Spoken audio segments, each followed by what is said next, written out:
Turning now to some of the big media issues of the week. As we've reported before, Fox News first downplayed the seriousness of the virus, then changed their tune as infections surged. Now they're back at it, saying death and sickness projections are way overstated and taking sides with anti-shutdown protests this week. Protests that have apparent links to Trump's re-election campaign. Chanting "Lock her up," several hundred protesters converged on Lansing, Michigan.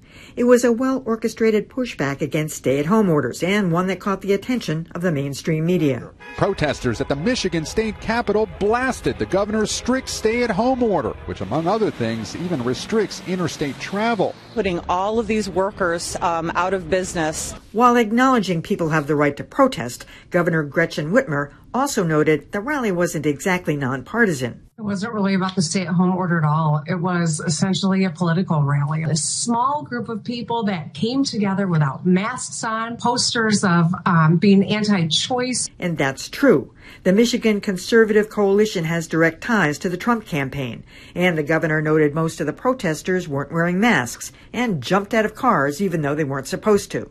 That didn't stop the commentators at Fox News, like Laura Ingraham, from backing the protesters. "Time to get your freedom back," she tweeted. And she interviewed one of the coalition members without mentioning the Trump ties. Is there any fairness to that criticism that it wasn't a bipartisan group of people? It's all part of Fox's Back to the Message mission, that Democrats and liberals want the country shut down in order to oust Trump.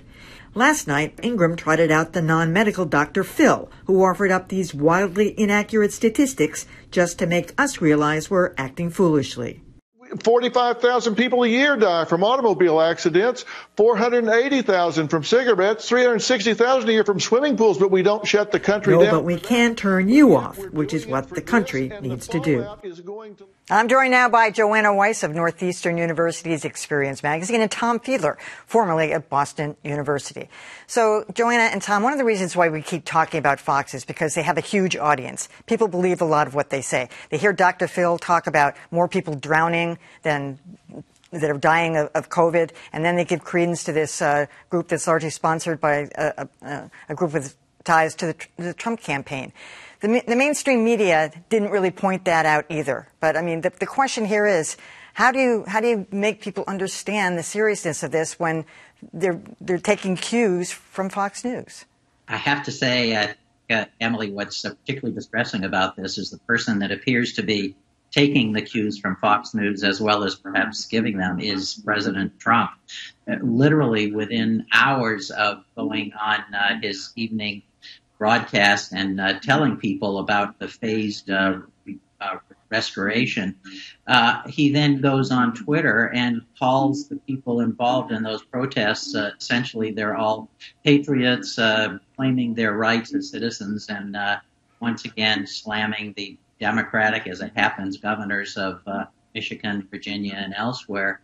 I think what's really distressing is the credibility that, unfortunately, Fox News seems to have with so many of its readers or viewers. I saw 91% of the Fox-only viewers give Trump very high marks for his performance, and 80% of non-Fox viewers give him low marks for his performance. And if you look at what journalism is all about, which is evidence-based information gathering and ethical storytelling, you can only conclude that what Fox is doing is pure propaganda. And what's unfortunate is there will be health consequences as a direct result of that.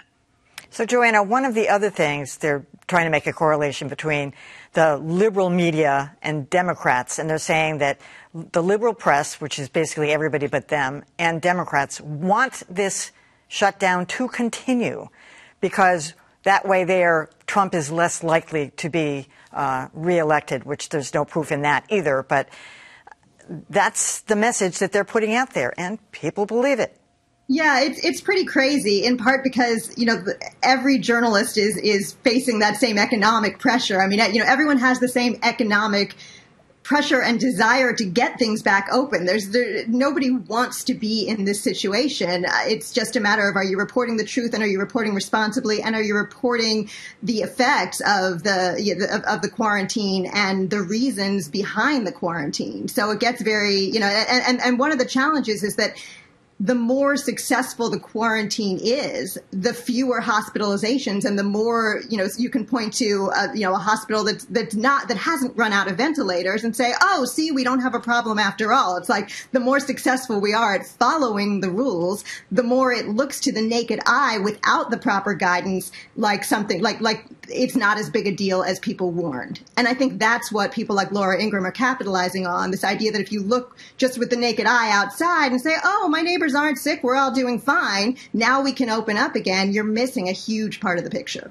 Well, Tom, one of the things that they keep relying on are these false equivalencies. They had former Education Secretary Bill Bennett on this week, again, Dr. Phil, who go on and on with these statistics about influenza deaths or car accidents or drowning, as if there is some kind of an exact equivalency when, some of them are accidents. The flu, there's a vaccine for. They're failing to mention how contagious this particular disease is, so dismissing it as if the numbers tell the whole story. That's right. False equivalency, I think, is that's probably a gentle way of putting it. They're drawing these are, it's beyond apples and oranges. I think Dr. Phil's claim that there were more than 300,000 people dying in pools in a year, which is utterly absurd. I don't think anybody would go near the water if you knew that many people were dying every year. But it's simply this sense ways that they're doing ought to be insulting to their audience. That the comparisons that they are drawing are so glib and so disconnected from any even rigorous thought, but any serious thought that anybody who would be fall for that, I think would be embarrassing. So I don't know what you do. What we're talking about is a network that seems to be reveling in putting out the president's message, or what they believe the president's message is, irrespective of what the cost in lives is at, or what the facts are. Mm-hmm.